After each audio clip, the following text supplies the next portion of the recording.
Hey, what's up everybody? It's Amy, and I'm actually really excited to be making this video today because I have some pretty cool information that I have yet to share with my YouTube followers, and it just so happens to be a good time to share it with some other news that I have as well. So if you are already a subscriber, thank you for watching as usual. And if you're new to my channel, or if I know you in real life, or if you just happen to stumble across this video, go ahead and subscribe because I guarantee you there will be a lot more interesting stuff coming up here in the future. I also just want to make a quick disclaimer. As you can see, my little guy's in the background over here, and he's going through this like weird grunting stage where he just loves to grunt and like make noises all the time. So if you hear him in the background, please excuse his gruntiness. So first off, I had quite an experience when I was delivering River, and not just only for the usual reasons, which I went over in my video about what a C-section is like, but for something completely unexpected as well. So I had a C-section. So right after I had delivered River, I was laying on the operating table and the doctor was, I guess, checking things out, put me back together, and then he kind of pokes his little head over that sheet that you put up so you can't see what's going on the other side. And he kind of pokes his head over and he says so casually, "Hey Amy, what was the cause of your infertility?" And I was just like out of my mind, like exhausted, delirious, like in pain, like didn't know why he would ever be bringing this up at a time like that. Like I'm like, what does he want to chat? Like, this is not a good time, Dr. M. So I'm just like, I don't know. Like, I mean, there was never a really specific reason that they found. So I guess technically we were unexplained. And so he goes, "Oh, that's really interesting because your tubes are totally blocked." And I'm like, what? Come again now? What did you just say? And he's like, "Yeah, your tubes, they're totally blocked." And I'm like in a state of shock because no, I didn't know that at all. And I would have never expected that either. And then the anesthesiologist who was over my left shoulder, who was kind of like the little peanut gallery throughout the whole operation, chimes in and goes, "Oh, well, I'm surprised you didn't know that because there's tests that they usually do to check for that." And I'm like, okay, we're getting into this right now. Right now, this is what we're getting into this. I'm like, okay, here's the thing. I never got that test, the HSG test that checks to see if your fallopian tubes are open, because I went straight to IVF. Right when I saw the fertility doctor, I decided to bypass the use of drugs and IUIs. I went straight to IVF, and you do not need to use your tubes when you have IVF.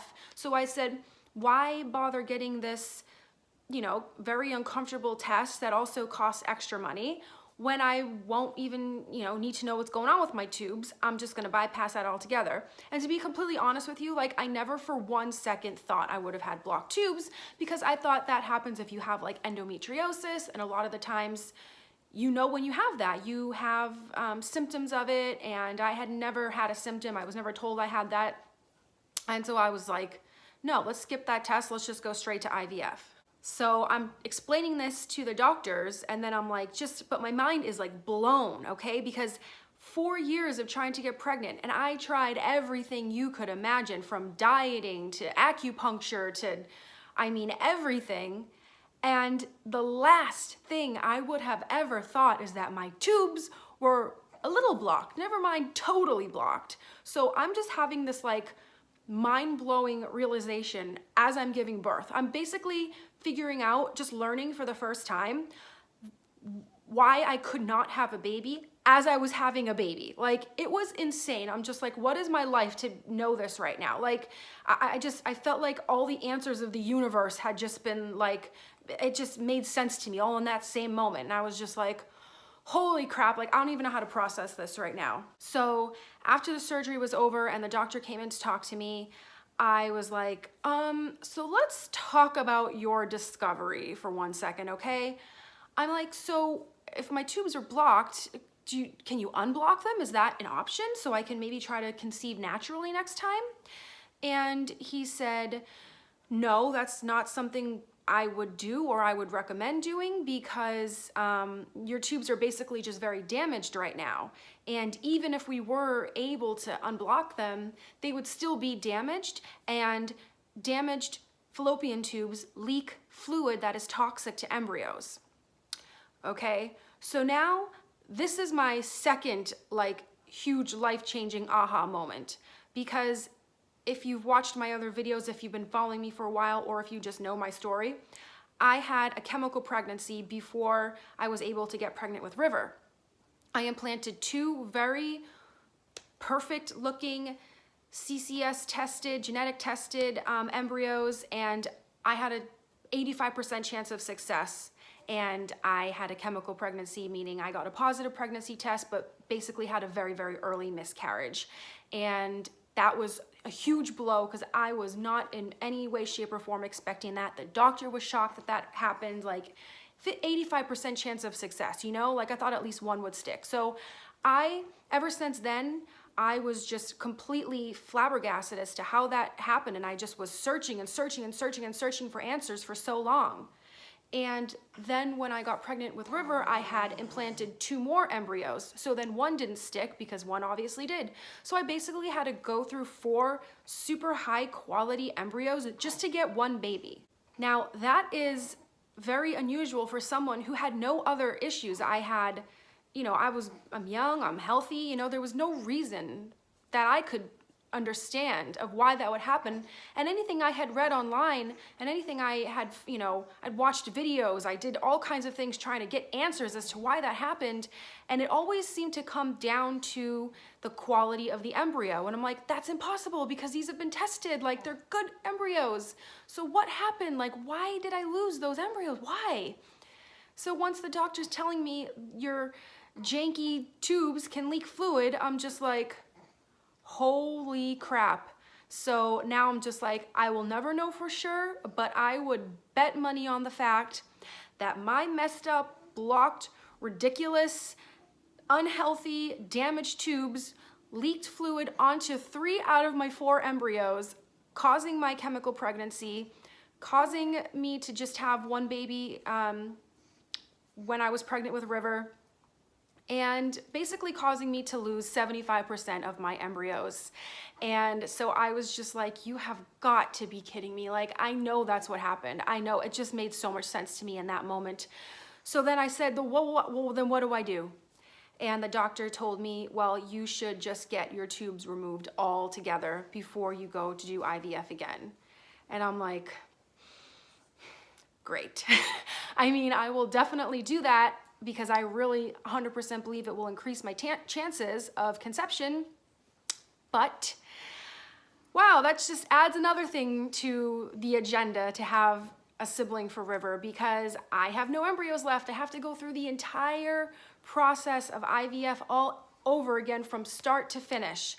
And my big announcement is that I have already started that process. I started today with my first blood test. Actually, I started yesterday. I saw the doctor and I had an ultrasound. Today I had my blood test.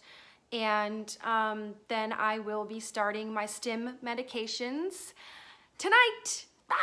And by the time anybody sees this, it's gonna be like a day behind. So I'm starting on March 8th, which also happens to be the 1-year anniversary of when I found out I was pregnant with River. So that's crazy. 1 year ago today, I took a positive pregnancy test, and I took another blood test to prove that I was in fact pregnant. So this is kind of, you know, it's kind of a fun day to start all this all over again. So what is my plan for this whole IVF having baby number 2 process? Basically, I have a calendar. If you're not familiar with the IVF process, I'm gonna kind of like explain it as I go along, but if you are and you already know about all this, sorry if I'm being like redundant. You know, I just kind of want to be thorough though, so people know what it is I'm talking about. So basically when you start IVF, you get a calendar. Or pretty much probably any fertility treatment. And so I'm starting today. I'm gonna be taking gonal-f and Menopur, 300 units of gonal, 150 units of Menopur. Last time that I did IVF, I only got out 10 eggs, which ended up to not be so bad because I had 4 good embryos out of that, which is a good number. Not in my case though. But my doctor wants to have more embryos or more eggs produced this time, so we're gonna up my meds a little bit to hopefully get more than 10 eggs. And so I just... River! So I will be doing stim medications from March 8th all the way until, let's see, March 17th. And I do a trigger on the 17th, the 18th, and my egg retrieval is on the 19th. So it's going to be every single night of injections in your stomach, in my stomach. That will be administered by Robert, the mad scientist, who loved doing this last time, probably a little bit too much. So yeah, you'll see that later on in this video. But it's going to be quite a process, and honestly, I was terrified by this last time I did it, and I basically went into this like kicking and screaming, just like so bitter and so angry that I even came to this point. And now I just have so much more acceptance for my situation. I have damaged tubes. Clearly that's why I couldn't get pregnant. I'm not so, you know, defective and broken. I have a legitimate medical issue as to why I can't get pregnant.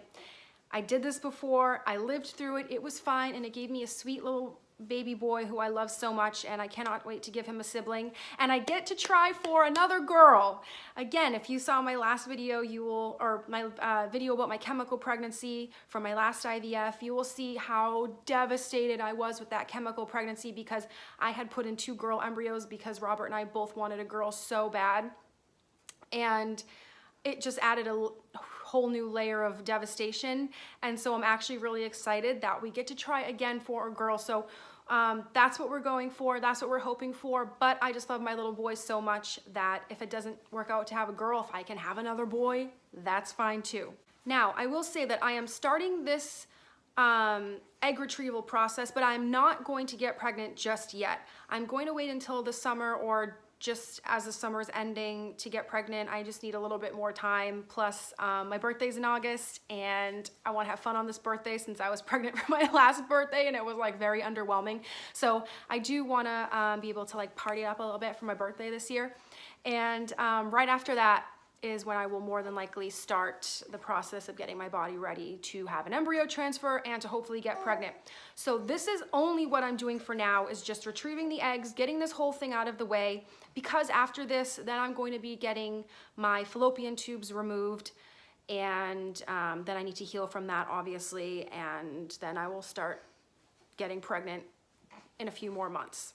So hooray for trying for baby number 2, and I hope you guys follow me on the journey because I'm really excited to see how everything happens, and I'm ready for it, good or bad, and so I hope you will follow along with me. Here we are, ready to start the injections. The nurses teach you how to do the injections at the doctor's office, but since I'm not the one doing it, Robert's the one doing it, and he couldn't make it to that appointment, we have some resources to help us with that. You go to freedommedteach.com. It's the pharmacy's website to show you how to do all the injections and how to mix them, because it requires different, you know, the syringe in this and then mixing that together and all that stuff. But before we start, I want to show you guys what $4,600 worth of IVF medications look like. This is just for the egg retrieval. This is not having anything to do with the embryo transfer. This is just the first step of the process. So we have the gonal, the Menopur, the Lupron, the Cetrotide. I didn't use this last time. I used something called Ganirelix. And then a whole bag of needles. We have some antibiotics, and what is this here? This one, I'm not even sure what this is. I think that's the trigger shot. Yes, this is obviously not a cheap process. So 10 days worth of medications, $4,600, and we're about to get started on mixing this together. All right, so we're starting here we're gonna start with the gonal first. We have our video to show how we're gonna do this all set up and ready to go. This is kind of kicking it old school back to our very first video that I uploaded to YouTube. And I wasn't even planning on having this like be a thing. I just kind of did it for friends and close friends and family members to watch. But we didn't even hold the camera the right way. So yeah. Now we're doing it again. Oh my God. All this time later. We did our first video September of 2016, and now it's like deja vu all over again. So, all right, let's get this. We got a package of gonal open. Let's put this So to the we side. have the. Oh, we also have some instructions in here too. Okay. All right, mixing. All right, let's press play here and watch. All right.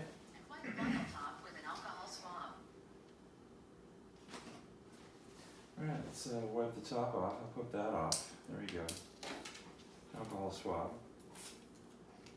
And then. Carefully twist and pull cap off the pre-filled syringe of bacteriostatic water. Do not touch the needle or allow it to touch any surface. Position needle in a straight, upright position over the marked center circle of the rubber stopper on the vial of the gonal-f multi-dose powder. Insert the needle through the center circle while keeping it in a straight, upright position. Slowly inject the water into the vial by depressing the syringe plunger. Do not shake. Can we make sure we're doing this right? Water has been injected into the vial. Remove your finger from the plunger and withdraw the needle. All right, it's all in now. Do not use this needle for injection. Cool. Check that the gonal-f liquid solution is clear. Do not use if it go like contains this. any particles. Oh, I know exactly what I need to do. Report this to your doctor, nurse, or pharmacist immediately. Allow the liquid solution to adjust to room temperature. 300. So you are gonna open it. Remember, you start with the air. You can inject the air in there first. Oh yeah, that's right. That's right. What would I do without her? You know, I would have air. Back to the unit mark that corresponds with the dose in units if the needle points toward the ceiling. With the needle tip in the liquid, slowly pull back the plunger until the syringe is now ready for administration. All right, injecting. We'll worry about that later. All right. Yeah. All right, so the gonal is all ready to go. Now we're gonna move to the menopure. Let's go. This one is a little more tricky. It has more steps involved. All right, so that has to go over there. Using a needle. Are we doing a Q cap this time? Yes, we're doing a Q cap right Q here. cap. There's the Q cap. So we're gonna do a Q cap. Are we going intramuscular injection or No. subcutaneous? Subcutaneous. Okay. Because Are we gonna go intramuscular would have a needle that big. Or are we gonna go between your big toe and your little toe? No, I'm No. pretty sure I'll just do it in my stomach.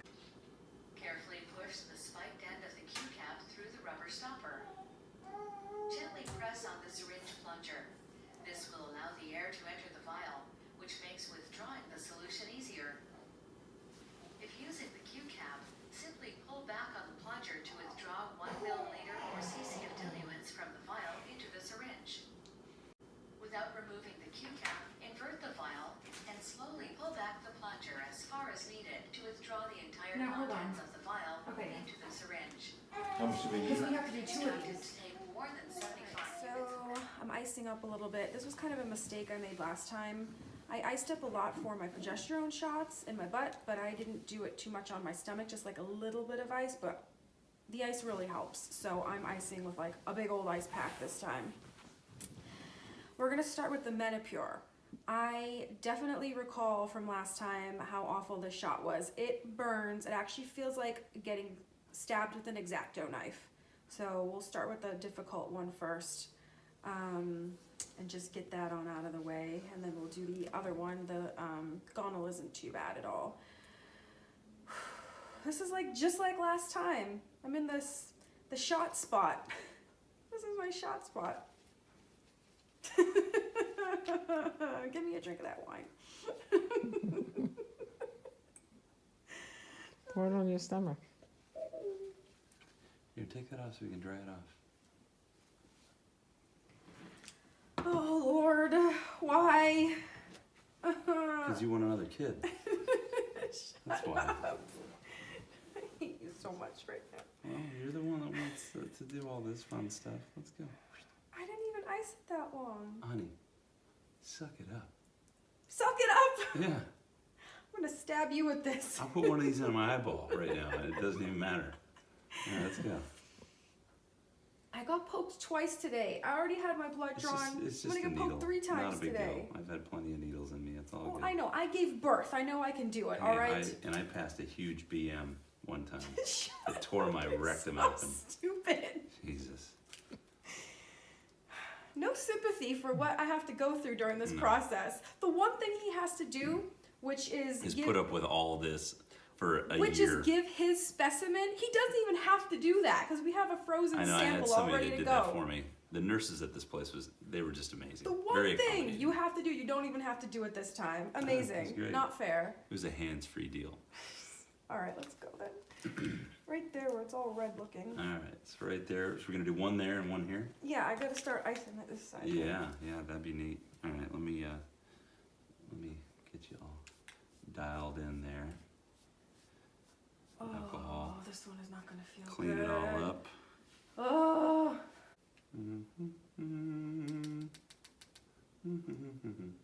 Take the cap off and get all the air bubbles out. Already did. There we go. We are Houston. We're ready. All right, homie. You ready? Oh yeah. Here we go. 1, 2. Ow! You're okay. You're okay. Ah! You're good. You're doing good. Ow! My God! You're doing good. Ah! You're doing good. Oh! You're doing good. Oh! Doing good, honey. Oh! Okay. You're doing good. At least Hold that right there. At least I know the other one's not gonna be There that you bad. go. It's only 10 days. You're It's okay. only 10 days. You're okay. It's only 10 days. You're okay, honey. You're okay. Yep, you can remove that. Oh! Oh, Robert, 10 days. Oh, no. Yeah, I know. That's crazy. Okay, when I was giving birth, I remember saying, or when I was in labor, I remember saying I would rather do IVF 1,000 times than do this again. So There you go. I have to remember the grand scheme So of we're things good. is There not you go. bad. Yeah, you're good to go. Yeah, that shot was worse than any shot. Like, I it's worse know. than the shot that big in your butt. Like, it's the worst. I know. I've had shots big ass in my butt. They're not. 1, 2. Ow. That one didn't have the ice on it long enough. Yeah, I think you're okay. All right. Okay. There you go. See, that was not so bad. Hand on there. All right, you're all set. Like Hooray! a Suspense. pro. Give me that wine. Like a pro. So this is just what we'll be doing for the next 10 days, and in the meantime I'll have some more blood tests and some more ultrasounds to monitor how my eggs are growing and how they're looking, how they're measuring, and hopefully we have lots of good eggs that will come of this, and I will keep And you then we'll guys make posted. another one of these. River's sleeping. Yeah. He has no idea we're making him a brother or sister. All right, good job, honey. Day High 1 five. complete.